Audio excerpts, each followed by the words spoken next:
Woi, apa kabar kalian lagi nih? Ya, ini saya lagi ngumpulin kerang-kerang di pantai. Itu maunya untuk apa namanya? Untuk saya taruh di bonsai santiginya. Tapi saya ketemu yang gede. Nah, keren juga nih. Udah, bawa pulang sekarang yuk. Kita akan bikin bonsai santigi. Nungging. Sengaja saya masukin dalam karung, teman-teman, biar nggak ketahuan ngambilnya, sebab bisa dimarahin di situ ya. Cuma kita kan bukan untuk apa, jadi ya ngambil satu aja nggak apa-apa deh. Oke, ini hari pertama saya ya, tidak langsung saya buat seperti ini apa namanya, on the rock itu. Jadi saya menentukan sisi mana yang terbaik dulu ya. Oke, saya tanam, diuruk dulu dia karangnya untuk menentukan ketinggiannya seperti apa. Artinya diolah dulu lah komposisinya, kawan.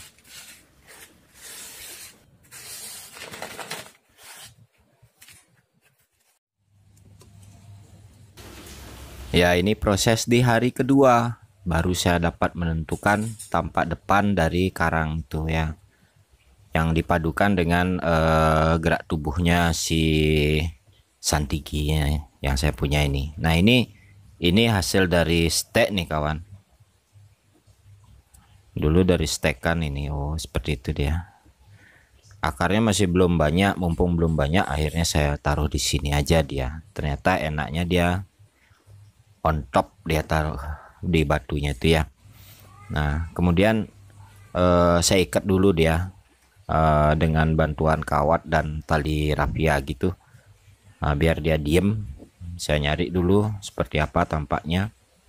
Cuma kalian harus hati-hati ya, karena karangnya itu kasar dan akarnya itu cepat putus, teman-teman. Jangan sampai putus. Dan ini adalah hari-hari dalam minggu-minggu kritis, teman-teman.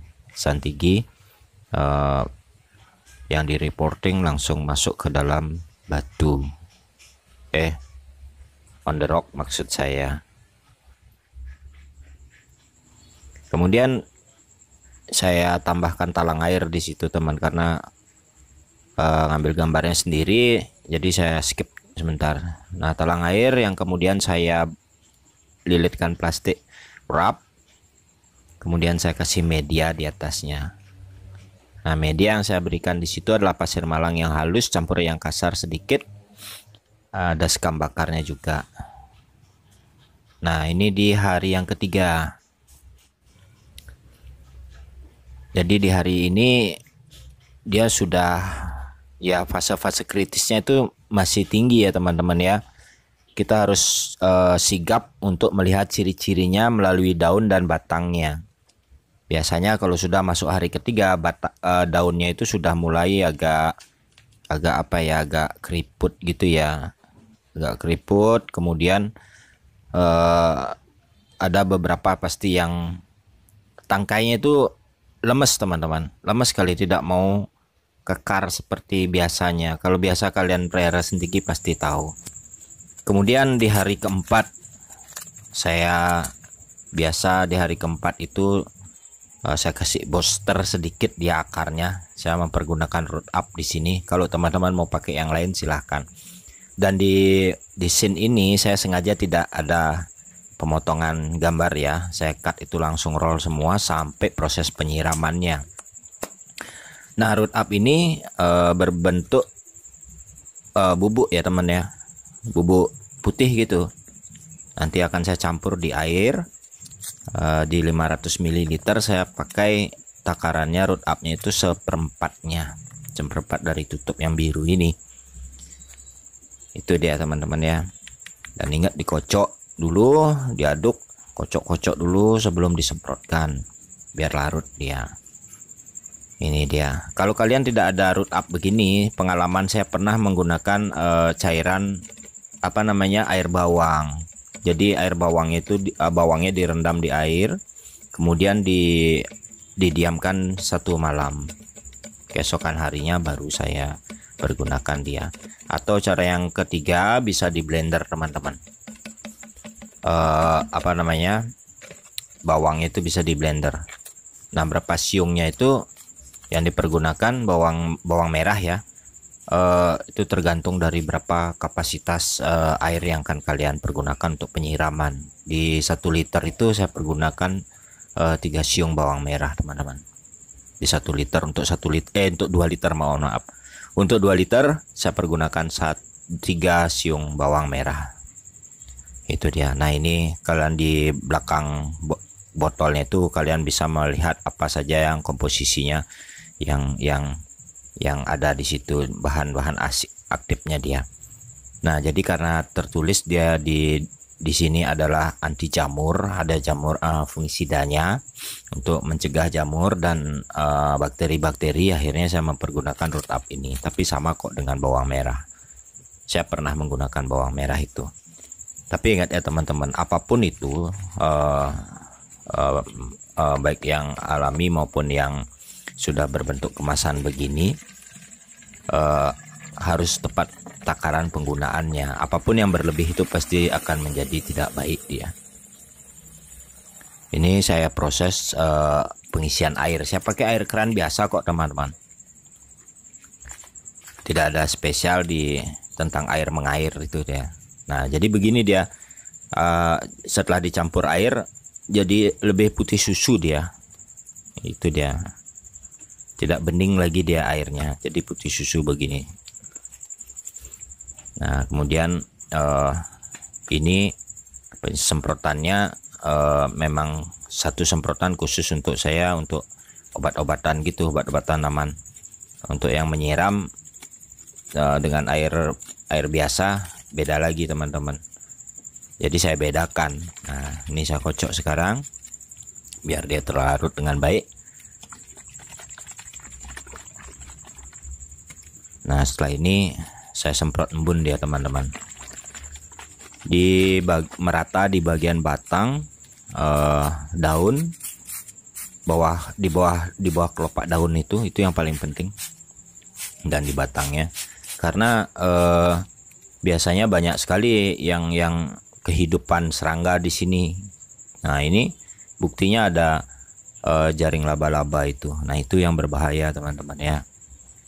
Kemudian semut segala macam, ini nggak boleh aja, memang harus benar-benar steril pohon ini.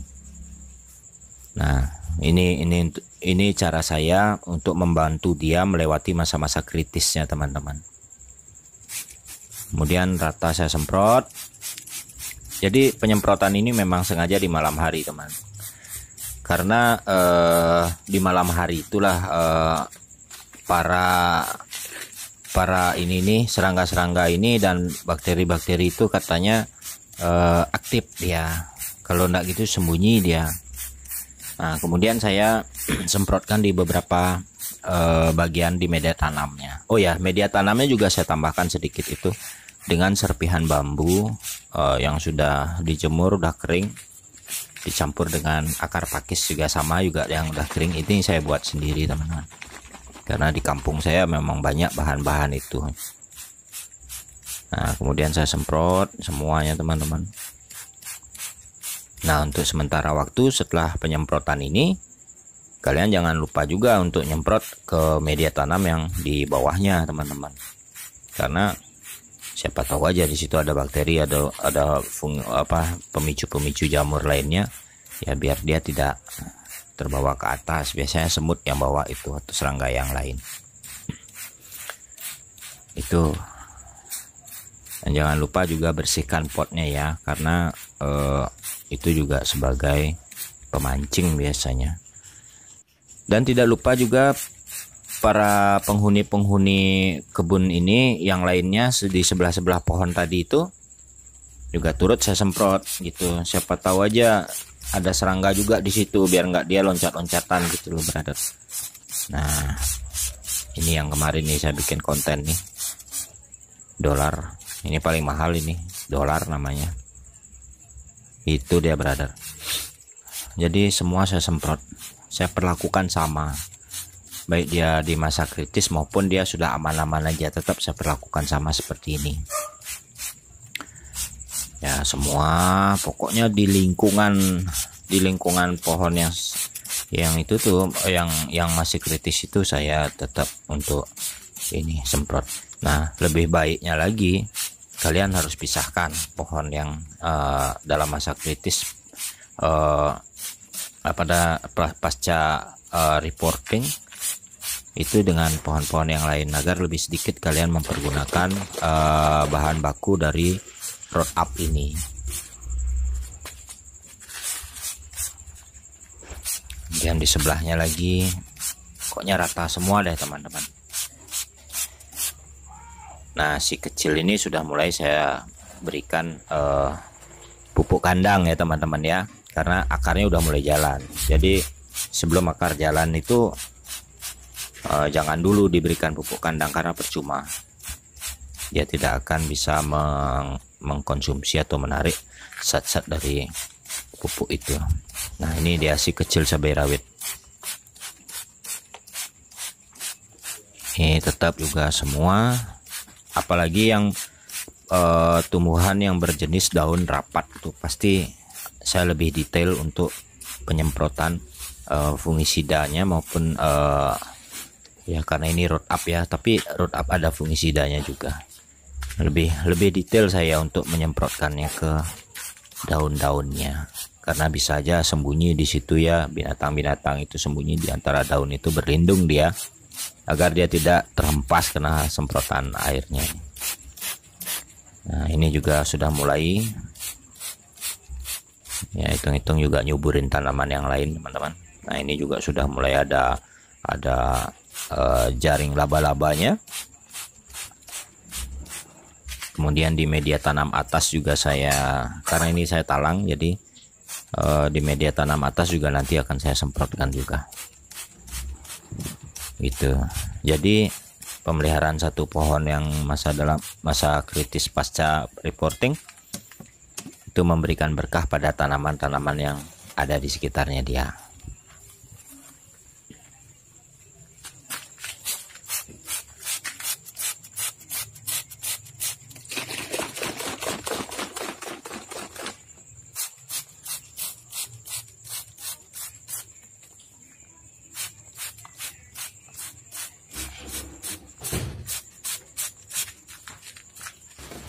Jadi sekali lagi saya sampaikan brother bahwa diproses dari penuangan bubuk root up hingga penyiraman tidak saya ada potong ya, tidak ada saya cut, jadi biar kita sama-sama ya, nanti biar enggak ada naruh kecurigaan bahwa oh di cut kayak gimana ya, seperti itulah, paham lah teman-teman ya.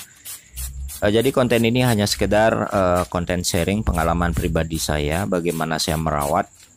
Tentu teman-teman yang lain sesama pebonsai senior-senior saya mempunyai cara yang berbeda-beda, tapi yang sering saya lakukan ya seperti ini. Nah, kalau kalian punya cara yang lebih efektif dan efisien, ayo kita saling sharing di sini.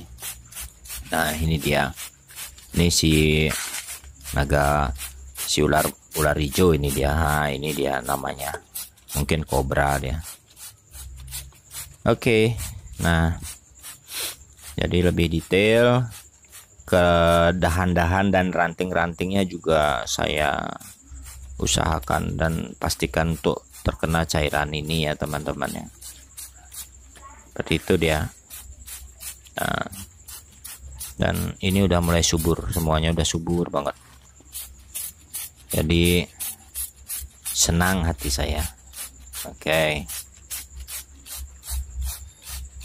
Nah, sekali lagi bisa di root up ini bisa diganti dengan bawang merah ya teman-teman ya, dengan takaran yang pas tentunya biar aman pohon kalian. Nah, seperti itu dia.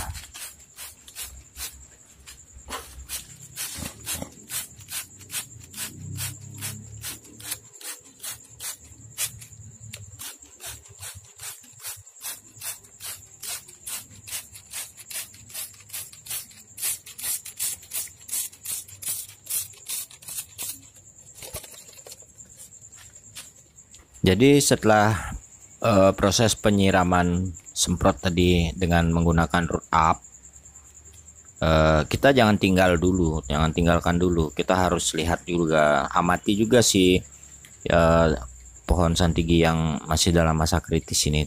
Tetap amati setelah di proses penyiraman itu, apakah ada binatang-binatang yang mondar-mandir jalan-jalan di situ juga, itu harus kita waspadai. Nah, kalau daun-daun kuning itu ya memang biasa teman-teman ya, tidak terlalu bermasalah. Yang jelas perbedaannya nanti ada di tangkainya mulai lemes, kemudian daun-daunnya mulai keriput atau mulai lecek gitu, nggak seger gitu model teman-teman. Nah itu tanda-tandanya bahaya udah itu. Nah, semoga aja yang ini tumbuh ya, karena saya memang mengharapkan sekali dia bisa akarnya itu mencengkram di karang ini. Eksotis banget teman-teman ya. Untuk sekarang masih belum bisa saya melihat keindahannya ya, karena masih dibalut seperti mumi begitu.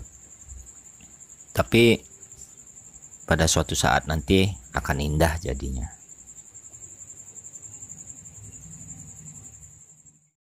Oke teman-teman, ini di hari kelima. Cuacanya sangat ekstrim, anginnya keras banget teman-teman. Nah ini harus diwaspadai. Santigi yang masih dalam masa kritis harus kita waspadai. Jangan diberikan terlalu banyak hembusan seperti ini teman-teman. Dia harus mendapat perlindungan dulu agar tidak bergerak dia. Untungnya cuaca ekstrim tidak berlaku lama teman-teman ya. Jadi sebentar aja dia. Oke teman-teman, sekian dulu. Terima kasih atensinya para subscriber saya. Semoga kalian dalam keadaan yang sehat. See you next content. Bye.